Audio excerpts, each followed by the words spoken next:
the biggest problem with communication is the illusion that it's taken place when it hasn't. Step into the world of success with your brand amplified, the ultimate podcast designed to unravel the intricacies of thriving businesses. I'm your host, Annika Jackson, and I'm on a mission to uncover the stories, strategies, and secrets that have propelled entrepreneurs and business leaders to success. Something a lot of people don't consider as necessarily their first order of business when they're starting a new venture is all their systems and processes, unless they're that type of person. But from my side of things, being in marketing field, that's usually something, I get into later when I'm trying to make sure that I have everything set up really well. There's a lot of changes going on in this field as well. And so I'm really excited to bring on Ryan Pollyniak. Thank you for being here from Western Computer. You know a lot about this side of things. This is not my area of expertise. So I'm really excited to have you dive in and share a little bit about your background, your expertise, and help us figure out what we need to look for, what questions to ask when we're thinking about putting better systems and processes into place, making sure that we're using cloud, what's going on with AI and systems. So looking forward to getting this conversation. Yeah, absolutely, Annika. Thanks for having me on. Glad to talk through this with you. And you mentioned this is not your forte or not your expertise. And I would say that it's not most business owners' expertise either, right? As they're out running their business and growing it and taking those preliminary steps to drive towards where they want to get in the future, it's important to have some guidance, from people and companies who have done it and who have your best interest in mind. So I'm glad to give some unvarnished advice and opinions today. No problem. Fantastic. Well, before you were at Western Computer, what were you doing? And was this the area that you always thought you'd go into for a career? It's funny. I have 3 little girls and I kind of, I tell them, I want you to do whatever you want to do in life. And they ask me, well, did you want to be a cloud transformation executive when you were a kid? Maybe it's not exactly what I had dreamed of. No, but I love it now that I'm in it. I want it to be, a pro baseball player or an astronaut or, just like most other young kids. And I wound up going to business school and getting into ERP and never looking back. So to answer your question, before Western Computer, I was actually in the ERP ecosystem really since I came out of college way back when. You see the grays, the years are creeping up there a little bit. And I came out working for ADP in their ERP division, which is long since spun off and no longer associated with ADP. And then I got into Microsoft Dynamics through an add-on solution that is peripheral to the core ERP applications. And then I moved into Western Computer and ERP accounting, finance, inventory deployments for all different types of companies almost 10 years ago. It'll be 10 years in May that I've been with Western Computer. Yeah, fantastic. And how have you seen things evolve? And let's start with define ERP for those listeners who may be just getting out of university. Maybe they don't have a business background, but they know that they want to be an entrepreneur. They have a business idea. Sure. So ERP, start with the basics. It stands for Enterprise Resource Planning. And what it really is, a connected system to help a business manage all of their various processes. So you've got inventory that you have to manage. Well, you have to buy that from your vendors and you have to put it on sales orders and sell it to your customers. And you have to invoice and accept payments and settle the invoices and create your financial statements. All of that requires a connected system. Sometimes ERP means different things to different people, where you'll hear ERP as the operational side, the inventory and the manufacturing and the warehousing. And then you've got an accounting system as well. Typically, you're going to want that integrated into one system and all talking to each other to save yourself, custom integrations and kind of a mess. So having an end-to-end connected ERP is huge for a business as it grows. Yeah. What's the first thing that people don't think of when they're setting up their business systems? I know for me, I think you think, okay, you can start a business. It's so easy, right? I mean, it is, but it's not. You go out, you get your business license, you figure out what kind of business you're going to be. Maybe you just use whatever email system and the systems that you've heard about, but maybe haven't really investigated. Yeah. So I see growing businesses tend to focus on the now, and that is understandable. You've got to, make sure that you're getting product out the door or servicing your customers, whatever industry you're in. And there's sometimes a lack of long-term vision, right? If you're going to build a 10-story building and you're only building the first floor right now, you still want a bigger foundation that can handle the rest of it. Otherwise, you risk, rework. So I would say that having a long-term vision is one thing that I would encourage any new business owner to have from a technology standpoint, but also a broad vision in terms of all the different departments in your organization. So what I'll see very commonly is you've got somebody leading marketing and they'll go out and they'll find a marketing tool that they like. And you've got your sales manager who goes out and he's got some budget or she's got some budget and they go find some CRM that they like. And then your production people who are making your product are going to find a manufacturing solution, and your accountants are going to run QuickBooks or whatever accounting solution they've got. What you end up with in a scenario like that is very fragmented technology and no holistic plan. And as your processes start to become ingrained in these applications, ripping them out becomes harder. Your marketing manager doesn't want to give up their product, and your sales manager doesn't want to give up their product. But there are solution suites out there. Microsoft is the one that I'm particularly, educated on and fond of and represent and recommend. They have a much more broad approach, a lot of interconnectedness, so that if you could start with a long-term vision and then bring in the pieces you want, you tend to end up with a better final product, as opposed to making decisions in silos by department and then trying to cobble it all together at the end. Yeah, absolutely. I mean, I even think about this in terms of, I work for a nonprofit, and when I'm looking at the donor software that I inherited, I'm looking at that of like, does it have full functionality? I know we have an academy attached to us. The academy uses this, and this. We're using this other system. They're not speaking to each other. Do I have to go through 3 different databases to get all the information I need pulled into one? I mean, That's something I'm dealing with right now. And then getting emails out and making sure we have the right campaigns going out and that we have the follow-up for customers, which in our case would be donors. And then is this other software better for us to take donations than this one system that we are using as a CRM? So it can get very complicated pretty quickly. It can. How do you know what questions to ask and, find somebody like yourself, like Western Computer? Because I don't think that's probably... I grew up in a family of people who taught Cisco systems and different things, but I often see I don't see that connection as strongly nowadays. I think a lot of people just start, they don't know that there are experts like yourself out there to go to. Yeah, sure. And, everyone's going to start online these days, right? You're going to start Googling or Binging or Copiloting or whatever or search tool you have at your disposal, and you're going to have a flood of information. I mean, Microsoft Dynamics, you've got hundreds of partners. You've got Microsoft, thousands of people writing blogs and posts and articles, and you've got 15 different applications. It's not reasonable to think that you're going to take a few hours off your day job and navigate this and figure it out on your own. You need, what I've told some clients is you need a Sherpa to guide you up Mount Everest. You can't Google it and figure it out on your own. And that's what you need from a technology standpoint as well. I think it's important to talk to a variety of companies, and, maybe you talk to a Microsoft partner and you talk to some competing systems and get a general consensus, and don't let anybody speed you up and tell you, hey, sign by the end of the month and get this big discount. That's not in your best interest. It's not how you should be doing business, right?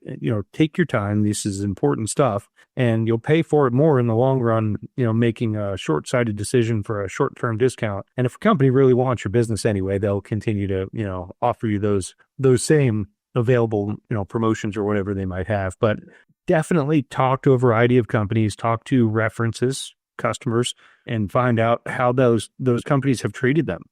Here's a big one. Don't rely on the top level, i.e. Oracle, even though I love Microsoft, SAP, whomever you're looking at, but they do have small business solutions too. So not necessarily the big SAP, but you want to talk to a partner who is going to be the person that will do the work for you and implement you and give you an unvarnished opinion of what's required, to make things a success. That's very important. And, you'll get a lot of that will be glossed right over talking to the top level company. So you may go to a Microsoft or an Oracle or one of these companies, and they might provide some partners for you to go talk to. That's where the real rubber meets the road, right? Who is going to be understanding my business, implementing the software, standing behind their work, making sure we're happy. That's always a partner. You have to get down to that level for sure. Yeah. Yeah, you brought up a lot of good questions and ways to look at things. Don't just count on the Google reviews or the whatever reviews. Actually talk to people, which I think people also forget to in this day and age. You're right. And I have a G2.com. That's an unbiased independent review site for consulting firms. Go find your partner on there, see what they're, and here's what it asks. What do you like about Western Computer? What don't you like about Western Computer? What do you like about X company? What don't you like about them? And you can go read all of their customers' actual words that they can't go out there and edit or inform in any way. That's a great way to go get a really, true opinion of how clients feel working with a company. Yeah. And you talked specifically about managing enterprise solutions. And right before we jumped on, I was saying, I think a lot of my listeners probably aren't that level. They may be someday, but do they need to consider the same things? Because they may not be able to, like you said, look at the really big solutions that might be what they need in the future, right? But for right now, it might be unaffordable. It might offer too much capacity. It might cause a little more friction or confusion when they're not sure how to exactly implement things into very simple systems. Yeah, absolutely. And for our company now, I'm working with some bigger companies. Absolutely. I still have a long history of working with small businesses. I mean, we've got clients, $5 to $10 million in annual revenue who have very important decisions to make. And I think it's even more important for them going back to having a long-term plan. The earlier you have that plan, the better. Because as you grow, I know of one company that everybody on this call would know. I'm not going to mention them by name. We started working with them when they were targeting about 15 million in revenue for the year. By the time we were done with the project, which continued to lengthen and ended up taking 9 months because they continued to grow, they were targeting to do about 200 million that year. Okay.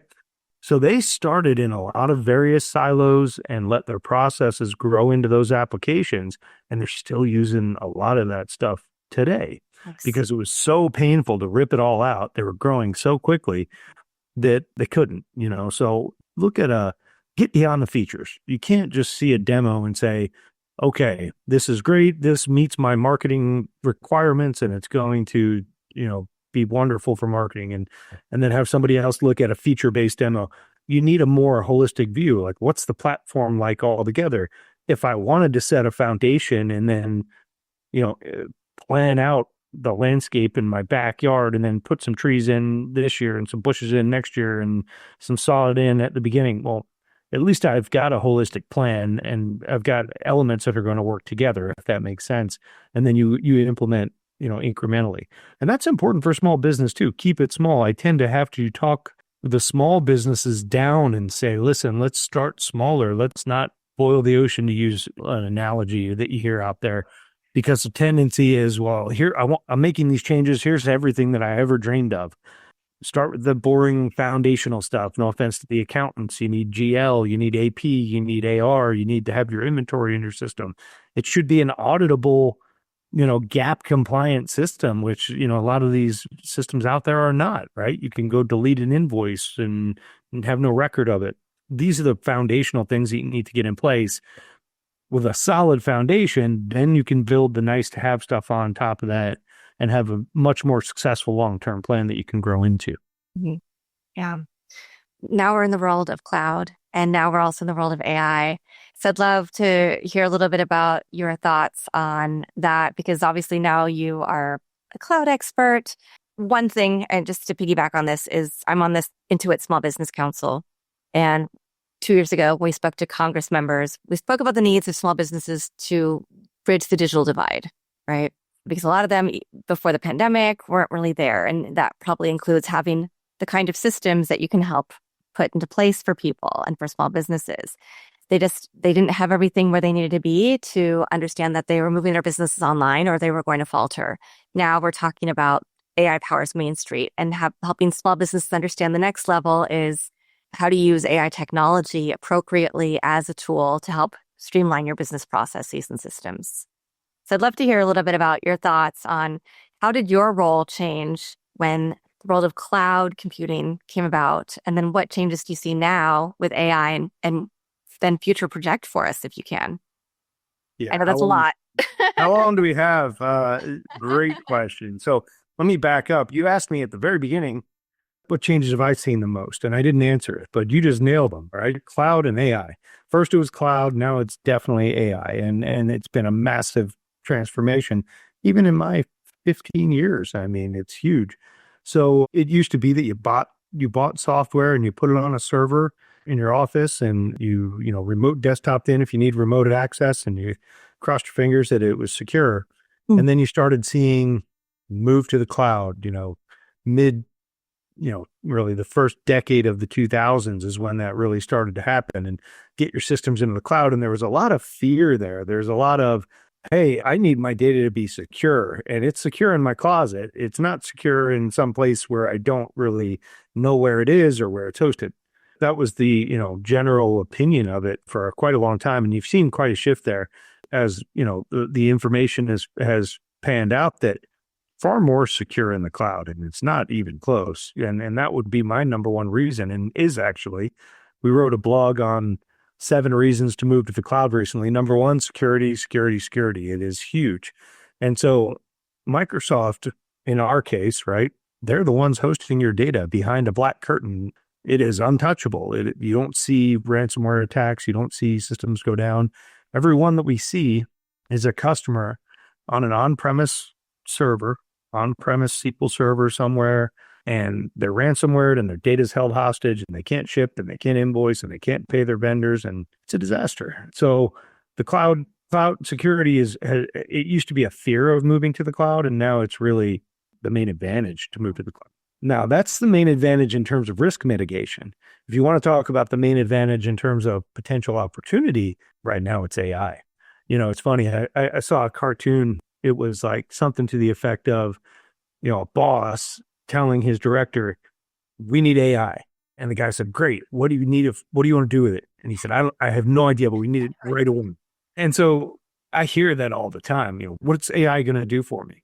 And the answer is nobody really fully knows. I mean, it's bleeding edge and it's changing every day. We see concrete use cases all the time, from predicting your cash flow to optimizing your inventory, which is critical for distribution companies, to tactical based AI. Let my sales reps quickly compose an email or find information, or let me get some marketing content together. What I mean by tactical is it's saving one of my employees time and making them more productive. But, the big data stuff in terms of, how have my customers paid over the last 18 months and what can I expect for cash flow, that kind of thing requires discipline and structure in your data estate, if I can call it that. So you can't have, your aging on-premise ERP with some data and half your data is in Excel because that's how you run half your processes. And, some of your data is in your disconnected CRM, and, Joe in sales has got all his customers and opportunities in notebook in his briefcase, right? You need an aggregated data model that makes sense if you're going to use that data to inform AI and to help you make decisions. So it's foundational, right? You can't just say AI. You have to first take those steps. Now, sure, you can use Chat GPT, or you can use, I like Bing Enterprise Copilot, to go find information and quickly aggregate it and put it in front of you. No problem. But if you really want the long-term benefits of AI as a business, and some of them we don't even realize yet, they're coming though. And the companies who have their data aggregated in the cloud and in an organized model all in one place are going to be able to take advantage of those coming AI advancements more quickly and beat their competition. And there will be companies that get left behind because they didn't have that long-term vision. And when this next latest and greatest AI comes out, if you don't have the data to feed the beast, so to speak, Right. you're not going to get anything out of it. Yeah. So is that something that you help teams and companies strategize on? It definitely is. So when you're a startup and you're commonly using entry-level, accounting system, a QuickBooks or something like that, which is great when you're just beginning, but sometimes as you grow, you need more. You need auditability and you need security and you need control. What we do is when we migrate companies into a new ERP, first of all, we're definitely getting them into the cloud, and almost every project we do is in the cloud these days. There are exceptions. Sometimes there are, industry specific requirements in terms of compliance that require somebody to be on premise. Department of Defense company, federal agencies, companies that have maybe an internal rule. We can't go to the cloud for whatever reason. So that does happen. Most of our deployments are on the cloud, but also we're creating that aggregated data strategy that I mentioned because, you've got data in your legacy system. There's really the best practice is to leave that data there or to create an aggregated data warehouse and create reporting off of that rather than try to shoehorn a bunch of data from one system into another. Not really a good idea. And with that said, I've never met a company who says, "Oh, we don't need all of our old data. You can have it." Of course not. That's gold. You need your old data, but how you access it, that has changed quite a bit. We used to see companies leave their legacy ERP system up for transactional inquiries or for auditability, and then start transacting in the new system. Now, what we're seeing more and more in our projects is let's take all of your old data and put it in a cloud-based AI-enabled data warehouse from Microsoft. Take your data from your new system and marry it up and map it up. And then we have all of your data, old and new, in one place. And if I want to do a sales trend analysis for product X over the last 7 years, and maybe I've been live on my Microsoft system for 1 year and I've got 6 years of historical data, I can do that because it's all in one place. So I would say, to get ready, first of all, get to the cloud. It's absolutely critical. The on-prem stuff is getting left behind. And then second, get your data estate in order if you want to be able to take advantage of future AI enhancements and pick a platform that's going to be able to take advantage of it. I mean, there are all kinds of systems out there, and some of them are developed by one or two people and supported by a handful of people and they sell based on feature functionality on this. And if that's what you need, then you can make that decision. But it's important to also consider the broader technological foundation, a company like Microsoft with all their power and tools that they can bring to the table and their investment in OpenAI and their connectivity to Microsoft Office 365, Excel and Word and Teams. That's all going to enable you to have a more connective, cohesive plan going forward. So you've got to consider all those things. Yeah. And that's a really good point about the cohesion, not just between your systems your software systems for database management, for inventory management, for payments, but also the other things that we use as business tools, Word, Excel, PowerPoint, Teams meetings, right? All the other things that combine where it creates a whole ecosystem where we can share data across all of these different systems. And I think that's one of the problems that we see a lot with companies that might be a little older. I've even heard it with government organizations in different states, right? Where maybe they have a team that's ready to help with data security, privacy, maybe start moving into the world of AI, but they still, like to your point, have stacks of folders and binders everywhere with old data. And the way that they used to navigate data might not be the same, might not have the same fields and all of that stuff. So it can take a lot to just get to the point of integration before you even think about cloud, new systems, right? All the other things that they need to do to put into place. Absolutely. And, what I talk about with clients is what do you need to do to get ready for a system change? Yeah. And part of it is get your data in order. Do you have, how long have you been in business?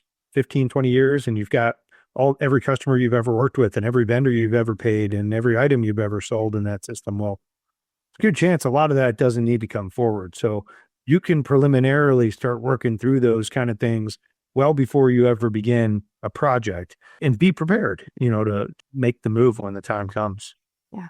We talk a lot on this podcast about little tweaks and things that can help make businesses better every day, right? And things, some of them also apply to life, some of them just apply to business. One thing that we do a lot, though, of course, is talk about how you use these tools to make more sales, to have a better marketing campaign, to understand the newest and latest trends. So we've talked a little bit about your side of the field, cloud, moving into AI systems and processes and some of the things that it can help you with behind the scenes. But then how do these systems and processes that you're talking about, such as Microsoft, also help align then how salespeople are able to effectively go out and use the messaging along with the marketing team So that they're having the same message, maybe they're tweaking a little bit differently depending on if it's an existing customer or a prospect. Yeah. So I love this topic, by the way, because you can have the best product in the world backed by the best company in the world. And if you don't align with your people internally and make that bridge between technology and people, you could fail. And look, a lot of ERP projects fail. Then go look at the metrics. You'll see, 30, 40% by some industry metrics are not successful. Now, we don't have those numbers. At Western Computer, we're very prescriptive about, evaluating requirements and setting proper expectations and getting involved in things that we could do well. But the reality is that you have to align the product with your people. And this is change management, right? Mm. And it's very different than project management. You can buy the best product and get a project manager that keeps you on time and on budget and knocks out the deliverables and gets everything done. And then the finished product, your users look at it and say, no way, this is going to ruin my life. And you've got a revolt on your hands, or maybe you're not getting what the involvement and the buy-in that you want. So the change management aspect of it is really about aligning processes. It's a two-way street. Number one, you have to inform your employees about what's happening and why. Changing systems, okay, that can't be the end of the conversation, right? If anybody's got kids, tell your kids. Changing systems. Yep. Go do something. Well, what's the first question the kid is going to ask? Why? Right? Why? And so you have to also explain, well, why? Here we're changing systems because we're on an old aging system. It's not supported. It's not secure. Our competition's going to start leaving us in the dust because we don't have our data in order. We're not ready for AI. We don't even know how much inventory we have in our warehouse. Pick your reason. And then you've got to further that and explain to them, well, here's how it's going to impact you as a person, right? We're going to stay viable in the industry. We're going to sell more, so if you're a salesperson, maybe it's your commission that goes up. We're going to, beat our competition. We're going to be able to stay in business, take your pick of what's in it for each individual user, but you have to bridge that gap. Here's why we're changing. Here's how it's going to affect you. You got to provide them with the knowledge to change. Here's our plan. We've got a training plan, and here's how we're going to roll it out. And we're going to make sure that you have everything you need. You have to give them the ability to then implement that plan. So it can't be, Annika, I've got, this great project and this great product, and here's why we're doing it. And here's why it's going to help you. And here's how, here's all the knowledge we're going to give you. And then you look at me and say, well, I'm already working 60 hours a week. I barely have time to have lunch. So when do you want me to do this? That's not going to work, right? So you have to make time and make sure you have bandwidth, and you may need to staff up a little bit temporarily to execute appropriately. And then you've got to, after you implement, you've got to make sure all your changes have been effectively embraced and that they're being used, right? So if you're a sales manager and your team's going to be using CRM, there have to be checks and balances and making sure that, those people are using it. So, bridging that gap between people and processes is what's going to drive success. Yeah. Fantastic. And you mentioned kids. We were talking before we jumped on about the fact that we both have daughters. And so when your daughters understand what you do, that's my first question. Yeah.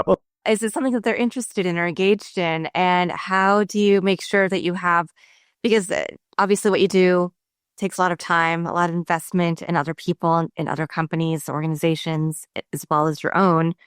So how do you, this is a funny question to ask a dad, because it's usually a question that we ask mom, but I like to treat all parents equally. So talk about that, combining that with family time, with having that time where you can unplug, even if you have a customer who is expecting something tomorrow. Yeah. So first of all, I love being a dad. I mean, it's the most important part of my life, and I love being a girl dad. Spend most of my weekends at gymnastics meets, and it's okay. I've started to learn how they score it. Took a little bit, but I did. And so, do my kids understand what I do? I've tried to explain it and boil it down, but it's a little bit. ERP is a little bit of a tough thing to explain across the board. I've had my friend, one of my friends, who's runs a company, and he said, I still don't even know what you do. And you mentioned Chandler from Friends. He said, the show Friends, how everybody said, nobody knows what Chandler does. That's how he described my job. Now, I told my kids I'm a cloud transformation executive by title. And they went and told their class that on career day. And now, most of their class thinks that I'm a meteorologist. So it didn't really land. Oh, no. And then, how do I bridge the gap with family? Well, I prioritize. I love my job. I work hard at it. But when I shut my laptop and button up for the day, we've got processes in place and departments in place to support our customers, and I empower them to leverage those channels. And I go be a dad because it only happens once, and that would never recommend that anybody forego that. I missed one Halloween to be in Milwaukee for a big, implementation meeting, and my kids were, 4, 2, and 1, and you never get that back. So I told myself then, not doing it anymore. The family time is too important, and I will always make that my priority. Yeah. Yeah. I applaud that. I'm the same way. And you have to make sure that you're working with a company and with people that also understand your priorities and value your priorities. I'm a big believer that, employers will treat their employees the same way they treat their customers. And that's critical, right? You treat people well, you treat them the right way. And hey, I've been at Western Computer 10 years. They fully support my prioritization of family, and I'm very thankful for that. Yeah. Okay. So I want to go back to business for a second and just ask, do you have a story that you love sharing that's either something where the system was completely crazy and wacky and you had to do a lot to put it together, or were you able to find some small tweaks that created these aha moments with a customer? Like anything you want to share? Yeah, well, absolutely lots have come into mind here. I would say one time, and I traveled for a demonstration of this software application that we were going to put in, that we were proposing to put in for a company. And we had a great fit, and by all knowledge that we had, but we had a lot to learn still, right? We were kind of feeling each other out. Anybody that tells you, hey, I've got exactly what you need before they know what you want, you probably need to go find somebody else. So I get into the demo room in a conference room. I had traveled, and one of the C-levels comes in very quickly and abrasively says, hey, you've got 5 minutes. Tell me why I should use you over X, Y, and Z competitor. I said very quickly, I don't know that you should.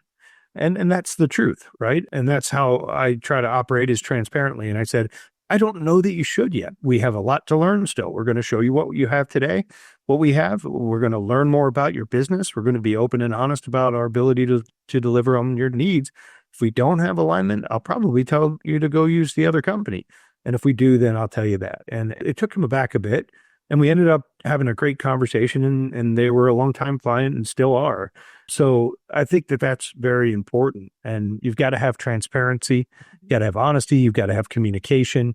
And, that's a good example of that, I think. Yeah, that's a really great example. And you just took the words out of my mouth, because I think when we show up with integrity, which is what you did, right? Not saying that you have the perfect solution for them, but you have to explore this. And they have to give you the time. You're also asking, right? Because he wasn't going to give you that time. He wasn't. So, yeah. And the fact that they then became a customer and they, still are, is amazing. Yeah. So we've talked a lot about different things people need to think about when they're thinking about putting in new systems, the first things that they need to do, where they need to go to look at reviews, how they need to ask questions about not just the vendor, but the different people who they'd be working with, the implementers perhaps. What is something else, if there's anything else that we left out about this process that people need to consider? Yeah. So communication is everything. And assuming that the other person knows what you know is a big pitfall. One of my favorite quotes is something to the effect, maybe not word for word, of the biggest problem with communication is the illusion that it's taken place when it hasn't. Yeah. And that's powerful. So do not, from my perspective, I never assume the people I'm talking to know all the knowledge that I've gained in having worked in this industry for so long. And it's easy to do. And things get missed in that scenario. But also as a potential customer, as a business owner, when you're talking to potential technology partners to make these transformations for you, you can't assume that they know what you know about your business either. You have to communicate what is important. What do I want to get out of this? And you have to be open about what you don't know, right? Put the ego to the side. Look, I sell widgets. I don't implement ERP. Talk to me from the beginning and explain it like, a kindergartner, right? That's perfectly fine. And so open communication, not assuming that each party knows what they know, because let's be honest, you've got a technology partner who is an expert in their product and an expert in helping businesses like yours transform. You are the expert in your business. You guys have to effectively exchange information if it's going to, be a success. So that's a good summary, parting shot, I would say. Yeah, communication. That's the key to everything. Yes. That, as well as the things that you talked about, transparency, authenticity. Yeah, absolutely. And do you foresee there being less of a need or more of a need for a company like yours in the future, knowing that we are going into, we're living in this world, Web 2, where there's a lot of social media, we have generative AI, we're figuring out how to integrate recommendations and all these different processes that have been being used by a lot of companies into our small business ecosystems, into our small to medium-sized businesses. We're going to, in the next few years, start transitioning into agentic AI and into this world of Web 3, Web 4, where there's going to be a lot more of our AI agents talking to each other and figuring out systems and processes for us. Yeah. I mean, in my personal industry, in the industry of ERP and business systems, AI will not replace that. And it will not, I think it's already augmenting what we do, but it's the same, I think, for a lot of roles. I am not a believer that AI is coming for your job. Right. Typically. Now, somebody using AI effectively may be. A company using AI effectively may outcompete you, but total automation and, in the world of ERP, AI is more peripheral and, driving efficiencies than it is replacing, what a company like ours could do, because there's a very human element to this whole thing. You've got to marry processes with people, just like we talked about with change. You've got to make a lot of decisions based on strategy. AI is a long way off from replacing what we do, but it certainly augments it. And, I think every company should be thinking about how AI can augment their business, not just cut costs, right? But provide actionable data that you can use to compete, because that's what your competition will be doing. Yeah. Oh, and that's where Sherpa comes in. Going back to your Sherpa, opening. absolutely. Yep, absolutely. Love that analogy. It's important. Yeah. It really is. Okay. Well, you know what I'm going to ask next, Ryan? I'm going to ask for a quote, mantra, family motto. First, some words that help you get through every day. It could be in the world of business. It can be in the world of personal life. It can be something that intersects with both. Wow. So, I mentioned my quote earlier on communication. I think that's critical. And I would say, I love the quote, that I, for one, am an optimist, because I don't see much use being anything else. I think that is extremely important in the business world.